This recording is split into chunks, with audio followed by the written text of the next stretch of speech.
Hi everybody, my EP Automorph Totality came out recently and it's pretty cool in my opinion. You should listen to it. There's some links below if you want to do that. And I mean, I guess if you're watching this video, you're gonna listen to a fifth of it right now because this is a track walkthrough for Contingent Abjection Process, the first track in that EP. And the way this is gonna work is I'm basically gonna play through it and you get to watch everything happen here in the playlist. And then I'm gonna talk about it. This track might sound a little different than the actual version you hear on Bandcamp or Spotify or whatever, because this is the non-mastered version. Because I didn't master it myself. I was lucky enough to have Wolg do it, and he's very talented and better at that than I am. So, yeah, you can hear the difference. Anyways, without further ado, here's the song, and then we will talk about it.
All right, so that is the track. So let's talk about it a bit. So let's start with the intro. Actually, before we get into the intro, let me talk a little bit about the stuff I did before I actually composed this thing. So, as you may or may not know, I tend to do a lot of my sound design before I actually put a track together. And I use the sound design elements I've already made and kind of piece them together. And then I'll make some more as necessary, but the bulk of it tends to get done beforehand. So I can't show you too much about the actual sound design process because I do a lot of resampling, and what happens is like as stuff gets like resampled over and over, I tend to like overwrite or delete the kind of iterations that are intermittent or aren't the final ones, and so I can't show you the actual processes that I did for the basses and other stuff. However, I mean, I'll tell you that the techniques I use to make these I cover them in other videos of mine. So there's nothing that I'm doing here that's super novel that you haven't seen before on my channel. So yeah. So what I'll do is I'll play through each one of these just so you can, or just like I'll show you little excerpts of each so you can kind of hear what like the raw sounds sound like that before they get arranged.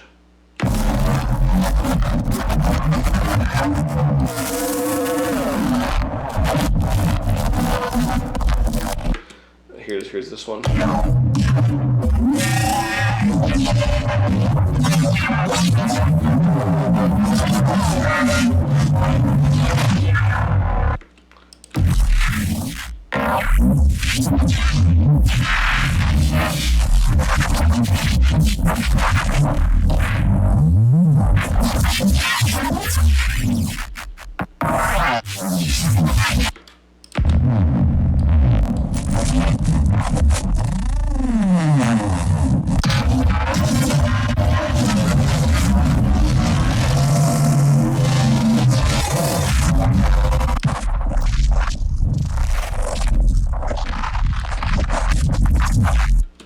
So before I talk about this other stuff, these are the three main bases that I use. I don't think I used any other bases. I think it just came down to these these six, I guess.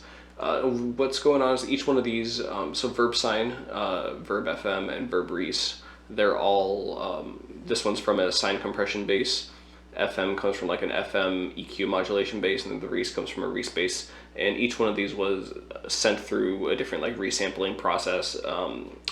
A lot of granular, a lot of like Harmer scrubbing, some other stuff. Each one of these has some reverb in the chain, and so that's how they each get that like that big monolithic sort of like womphy kind of character.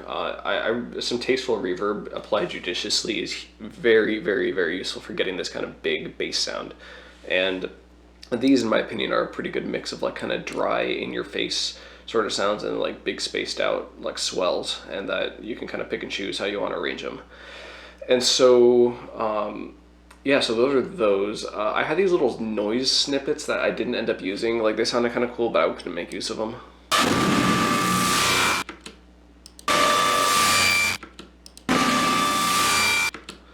And so actually I might have been able to use a little bit of them, I'm not sure. But and then I have this this like vocal pad thing that I resampled. You just listen to it.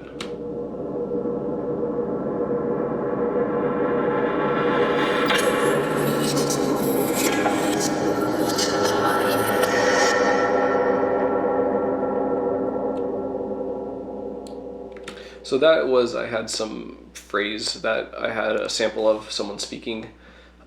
It's from a video game, and I won't say which because I don't want to get sued, but basically I took it, I think I might have played with the pitch a little, I probably stuck a gross beat on it, it's been a while, I don't quite remember, but then I gave it some reverb and delay, and then I did the whole reverse reverb thing where you reverse the sample, put reverb on it again, and then you reverse it again so that you have like a reverb like swell leading up to it. Might have put a bit of an EQ on there to give it that kind of like radio voice quality. I don't quite remember. But these are the sound design assets that I made here like before I started. So let's talk about the actual song itself. Before I break down the intro, I do want to say this track is in, I believe, 5/4. Let's find out. Or we can just look and count. 1, 2, 3, 4, 5. Yep, this is in 5/4. So this is in 5/4.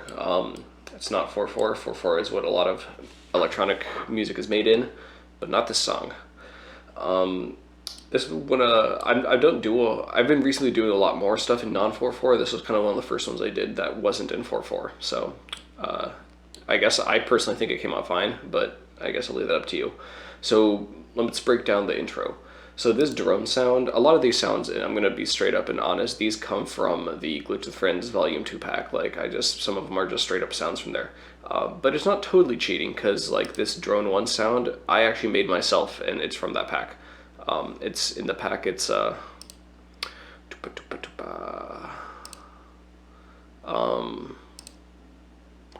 nope. Where is it? Yeah, it's one of these. Yeah, I think it's that one. So Aftermath. And so anyways, I put that there, and then I just picked out a chunk of it. The source of this sound, I can tell you, came from my modular synth. It just got some good drones going and kind of recorded myself slowly changing them over time. I picked out a good section to build an intro out of here, and then there's so where is it? Here it is. I got a bunch of reverb and some EQ to cut out kind of the low noise. This was to compress it, because as you see, the dynamics change quite a bit here, like from this section to here and then kind of up again. So I just gave it some pretty big healthy compression to normalize it. I mean, not normalize, but to compress it. That's what compressors do. And then which then allowed me to actually no, I didn't do any volume automation. It just kind of stays the same the whole length of it. It's that simple. And yeah, then some little character EQ here. So that drone plays, and then once we get to this part, this is just a straight up Sesquimal sample. It's a good sample, so I used it. There's in fact all of these samples right here, they're all like little bleepy kind of subtle Sesquimal glitches.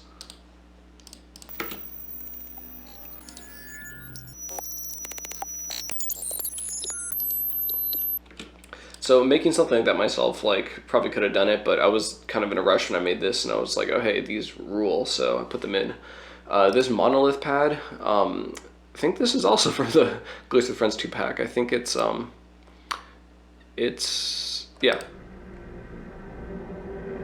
It's that pad by May, and so this intro is straight up Glitch with Friends Volume 2. So anyway, very simple, just layered here. There's some volume automation here, because as this kind of gets louder and more intense, I wanted this to kind of like go down to leave space for it. And then these are getting a bit more intense as it goes on. But let's get to the interesting part. This is where this cool part happens. So the drums, we'll start with the drums. And by drums, I mean that in the loosest sense, because there's literally 2 drums. So it's the bare minimum to count as drums and not just drum. It's 2 kicks. Very rhythmically complex here. The reason I chose to have like a very minimal kind of drum structure to this is because I wanted the bass to be driving this track. I wanted this to be a track where it was basically big morphing bass lines, and then everything else is kind of like framed around that, like kind of just like loosely hanging on, and it's really the big neuro kind of like stuff going on. That's like the start of the show, and that's kind of a theme I have going on throughout this whole thing. So the drums never really do get more complex than that. Like I switch things up a little to just slightly different rhythm later, but it's simple. The reason I have 2 kicks and not just 1 is because when you have 2 kicks, you can get kind of like different articulations by having 2 of them. I don't know, you can get some good like kind of rhythmic sort of like back and forths without having to like use a snare. And I really like when people are able to make interesting drums without a snare. Like, I love snares, but I don't know, because snares are very much like a big like release kind of sound. Like a lot of bass music will like have like kick and then like empty space, and then like snare. And so you have this kind of like kick that builds tension and then snare that releases it. So it's just like in, out, which is works great for dance music. But when you take away the snare, you have this kind of like tension that doesn't ever like fully resolve. And I really like that a lot for my music. And so I like snares, but sometimes I like to not have snares. So that's one kick. And so I like to have one that's like deeper and subbier, and then another one that's like maybe punchier and a little higher. But the trick is not having too different from each other, because if they're too different from each other, then I mean, you can do that, but I don't want people to like really notice that it's like two radically different drums. I want them to feel almost like it's like the same drum being played like two slightly different ways. And you can do that. You can even just get one kick drum and then like make like 4 copies of it, and each copy is like a slightly different like pitch or like EQ on it or something. It's up to you. This is just an impact from like a pack of impacts I have. So just neat little impact. As you'll see here, so I have this kind of arranged such that this track 3 is mostly just like glitches, and then track 4 here is these little vocal snippets I'll show you in a sec. But these glitches I think are entirely from the Glitch the Friends 2-pack. This song is just one big paid advertisement from Glitch.cool, except no one's getting paid because it's not how we do things. But in reality, yes, these are all samples from the Glitch the Friends 2-pack, so if you haven't downloaded that pack, go download it because it's cool, and I helped make it. So yeah, and as you can see, it's just all like mostly bass. You got a couple little like doodads going on, and if we take out the bass, you know, it's pretty empty. Like the bass is what carries the track. So it's just different variations of that. You know, I arrange the bass different ways every 4 or 8 bars, and then, you know, put the glitches around different places. This is just the Ronin verb sample. So yeah, it's not even that unique of a thing. The middle part, this is where a new interesting element comes in. We have this vocal pad.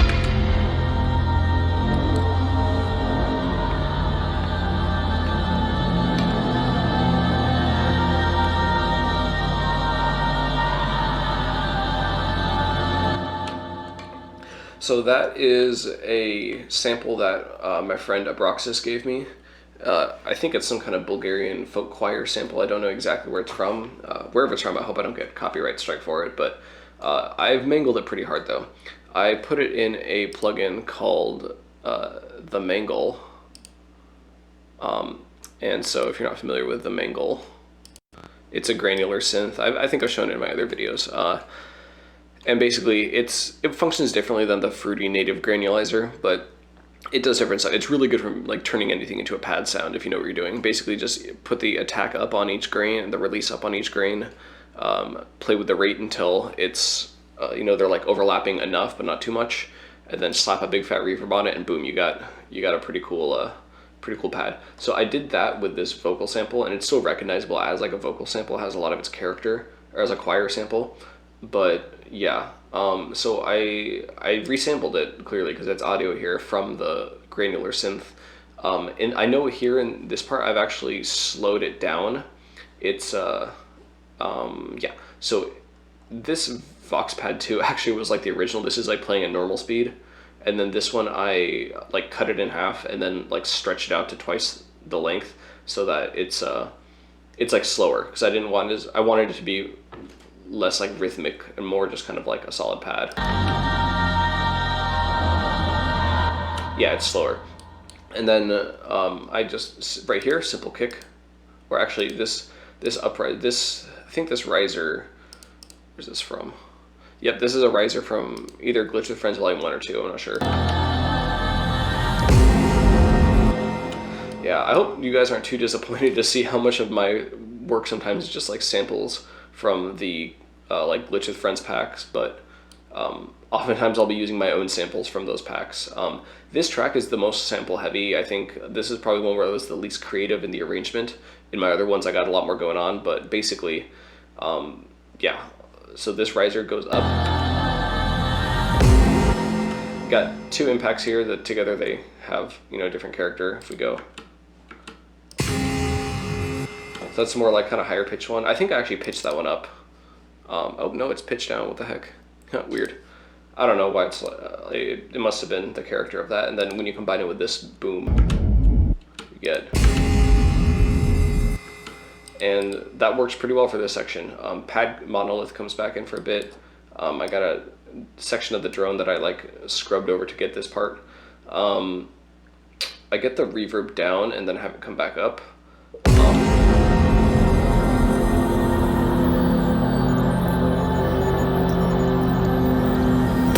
It's actually not the reverb, my bad, it's the reverb dry signal. So basically, you'll hear the choir pad like drops in volume here. It drops in volume, but it sounds more echoey because the wet volume is staying the same, but the dry volume is going down. And this, like, at this impact, it like makes it feel like it's being pulled back and something else is being put in your face. And that what's being put in your face is this drone and then this pad. And then this little glitch comes in for some little ambiance. But then we get more just kind of bass with a bit more glitch going on here, a different drum pattern. Yep. I guess I'm using a little bit of my own bass samples from the Glitch the Friends packs, but it's by and large it's the ones from the sound design session I had earlier. So yeah, and then so it's just, you know, this section is all that, and then we have a riser here, and then here is where I have the pads come in, and then the most interesting section of the track is this portion right here, which I'll get to in a sec. But this is the pad at normal speed. And then I have another version of it down here. Oh no, are those the same? What did I do here?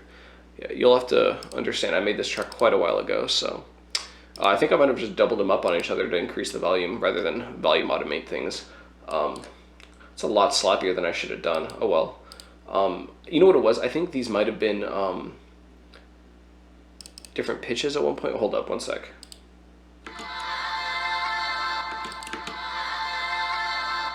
They might have been different pitches at one point, but then I made them the same pitch. I don't really know what I was doing, but it doesn't matter. Still, the effect is still good. What's going on here is where things get kind of neat.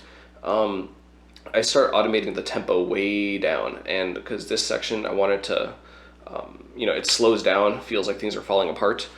FL, the lowest tempo you can go through automation is 60 beats per minute, which is pretty slow, but not the slowest. These samples are all set to stretch mode, so they stay the same length in the playlist as the tempo changes. If I had left them on the default, which is resample, they would stay the same, like the listener would perceive it as the same length and everything, because it is. It's just the tempo that's changing, so it appears different on the playlist. But I didn't want that. I wanted them to change, and some people consider it a bit of a mistake when you like stretch a sample too much and it starts to sound kind of metallic and gross. Like here, if we go here and only listen to the bass. Oh, that I need the tempo enabled. So it has that kind of like artifact-y sort of sound that for when you stretch something out too much. And I wanted that here, actually. I wanted it to sound like it's just kind of like fraying at the seams and like completely falling apart, and it's like breaking. And in this case, that worked really well for that. What I got going on here is that there's a distortion on the bass and there's a distortion on the vocals. And both are, let's see, whoops, no, where's playlist? Or mixer. So if the destructor mix level. So the Vox pad, yeah, so this destructor is going up, and it's just a bit crusher. I'm just, the amount of dry versus wet, I'm just upping it. And then I take it all the way to top, then pull it down just a bit so a little bit of the original sound comes through. But it's not, like it's still mostly being bit crushed. And then this one is for the bass. I think I have it, yeah, here we go. And this is just a distortion, a regular distortion. And so,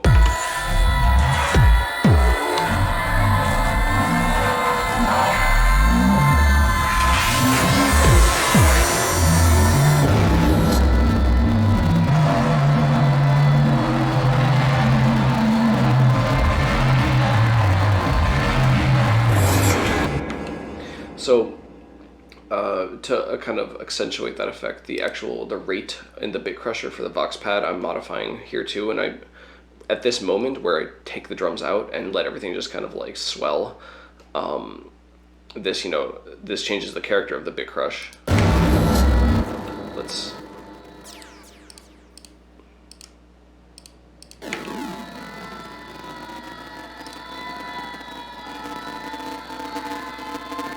Yeah, and then if we put this on and turn this off.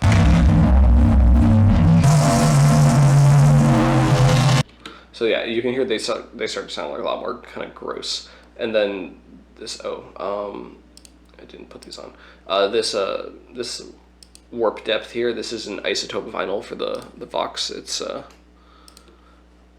we go. So this warp depth, it's basically like a almost like a vibrato in a way, because it's meant to emulate how in vinyl the pitch can kind of flutter up and down with certain. I'm not a vinyl listener. I don't really know this firsthand, but yeah, it's meant to emulate that, and so you get this kind of like warbly sort of sound to the vocals, which I wanted going up over time, which you know, kind of just, it plays into this whole theme of everything kind of just breaking. And then yeah, I have the, what are these? These are, oh yeah, so the reverb and delay for the vocals and stuff, I clamp it down. These are little automation clips that like turn the wet down, the wet mix down all the way so that it's just pure dry signal, at least, or not dry signal, but like it basically turns the effect off, because I didn't want that bleeding into this next section, because I wanted this transition to be kind of like sudden.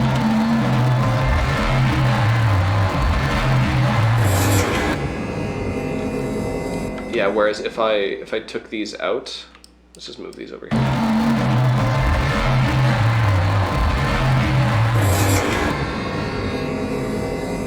See, you have the vocal is kind of like still playing, and it sounds kind of, it didn't work with what I was going for.